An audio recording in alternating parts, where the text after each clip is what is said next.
So then tailoring your CV.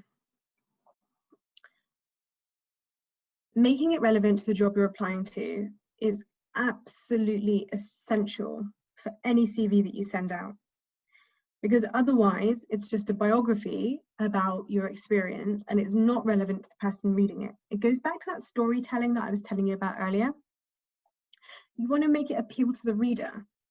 So if I'm hiring for a vacancy, I want to read a CV that tells me that they're interested in my vacancy. Again, it sounds really obvious, but so many people write a CV once and they don't look at it again, but they send it out to like 10, 20 places and then they don't get any responses. The reason is because you haven't tailored it. So the way that you tailor your CV is by using the job description or the adverts of that company to see what they've said they're looking for. Now, this is very different to what I said just now about lying. This isn't lying if you're tailoring your CV and you're just using your language to use the same words that they use. For example, you might say that you serve customers. They might say clients. There's nothing wrong with that. So just look at the language that they're using and go through your profile and go through your responsibilities and your achievements and your skills and just see if there's anything in that job description that you know you've done and that you're capable of or you have that skill in. Put it into your CV and save that CV as the job that you're applying to, and then you're going to save it in multiple versions for each of the different jobs. Equally, if you're looking at the language that that company is using through their company website and their company socials, Instagrams, Facebook, Twitters, you also get a feel for what they're like as an organization, and you can use that language in your profile. I can see a question just came through here, so let me see if I can find it. Is it necessary to include all past job experience in my CV? Very, very good question. Yes, I would say it is, especially at your age.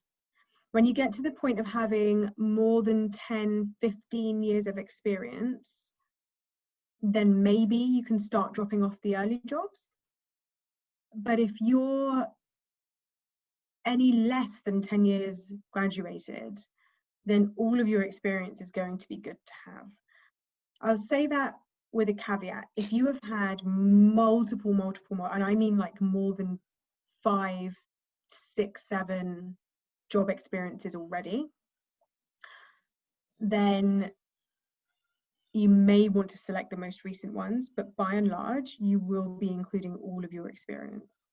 And you will be writing it in past tense, and you'll be doing it the most recent first.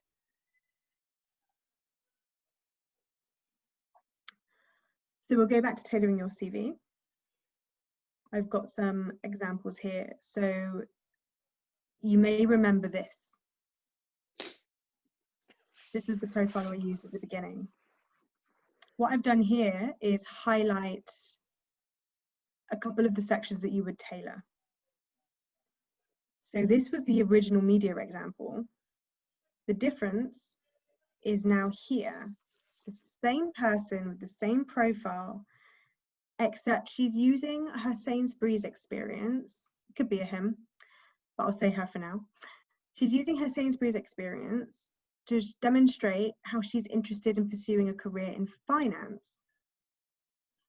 So instead of focusing on the customer service skills, she's focused on the till experience and the cashier experience that she has. And she's adjusted this final section where she says the job that she's applying for to confirm she is applying for an accountancy firm, because that's where she's applying to, and that she wants an AAT accounting qualification. So I'll go back to the previous one. It's the same experience. It's the same job at Sainsbury's, but she's highlighted different experience here. And what that would look like in the responsibility section is she would have interacting with customers as a bullet point. Maybe not providing service with a smile, because that's more descriptive, but interacting with customers would be one bullet point. She would have also have had the cashier and tills experience as a second bullet point, but she's now going to reorder them. So this would be at the top for the finance job, but for the media job, she's going to put the interacting with customers at the top instead. And that's the simplest way to tailor your CV. So you just look at the job you're applying to and make it relevant. And that's by reordering those experiences in your responsibility section and adjusting this profile section. I can see I've had another question come through. So what is the most important thing to have in your CV? I would honestly say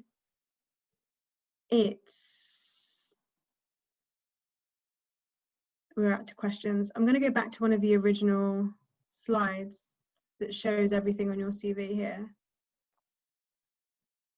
These are all the things you're going to have on your CV.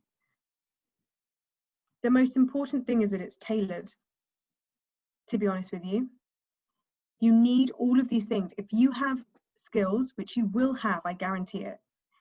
If you have an education, if you have any career experience, and if you have any personal interests, then they all want to be on your CV. But the key and the most important thing is to tailor that CV. Because you could have the most awesome education in the world, but if it isn't relevant to the job that I'm trying to fill, I'm not going to think it's relevant and I'm not going to select you for interview. So that for me would be the most important thing.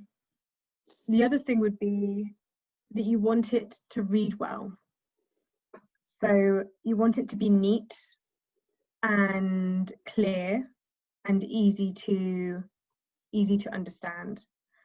Now I do have a page here that hasn't seemed to have worked and I did want to share it with you, so bear with me for a second. Can I touch on some interview questions we should be prepared to answer? Yes, I'll give you two. The first one is tell me about yourself. That is almost guaranteed to be the first interview question you're going to get, and you want it to be good. If you can go in confident with that interview question, then it's going to relieve a lot of the stress for the rest of the interview. And it's also going to mean that you're presenting yourself in the best possible way the first time you go in. So tell me about yourself is basically your elevator pitch. You've probably heard that phrase before. It's the thing you say when you meet new friends at a barbecue and they're like, oh, so what's your job? You want to say something decent. You want to have a phrase that says, this is who I am, this is what I do. It's also the profile that you've already written. So if you can get your profile right and memorize it and practice saying it out loud, then it's going to make that first interview question so much easier. So that would be the first one. The second one would be, why are you interested in working for that organization? And you want to have a look at the job description and the advert, the company website, and their social media channels. And it doesn't have to be that you have to reel off a whole bunch of facts about that company, but what you do want to do is make sure that you find something interesting about that organization that stands out to you personally. So when they say to you, why do you want to work for this company, you have an interesting answer to say. And it could be, I noticed that you support this in your corporate social responsibility manifesto, and that's really important to me because I value the environment. So again, it's something really specific. You're not listing a whole bunch of facts, but you're demonstrating that you've actually done your homework, that you know the company, who the company is, and that you've got a legitimate reason for wanting to be in that room.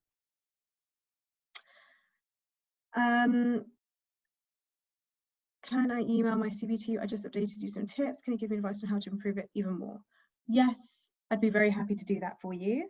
I will quickly share my page so that you can connect with me if you so wish.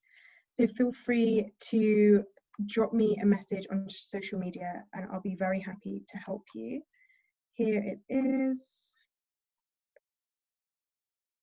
There you go.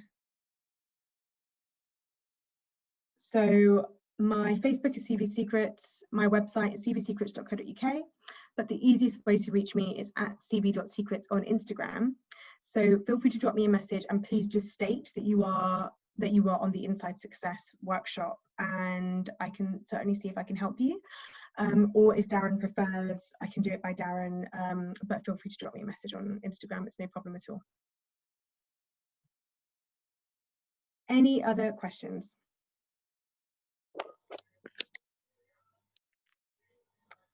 Okay, well, I'm going to wrap up then. I hope that was helpful. Please let me know in the chat, was this helpful? And I think I'm rejoining you all next month. We haven't decided on the topic, but it's likely to be how to find jobs, potentially about LinkedIn, potentially about interview preparation. There's plenty of topics that we can discuss. So yeah, let Darren know if there's any topic you'd really like to cover. I'm glad it was helpful. Thank you, Angel. Thank you, Ryan. Yep, you've DM'd me. That's great. Thanks, Chia. I really hope I've learned to say your name properly. Thanks, Taiwo. Okay, great. I'm really glad it's been helpful. Darren, is that you? Yeah, I'm saying it's Shia. Shia. Oh, great. Shia. Noted. Thank you.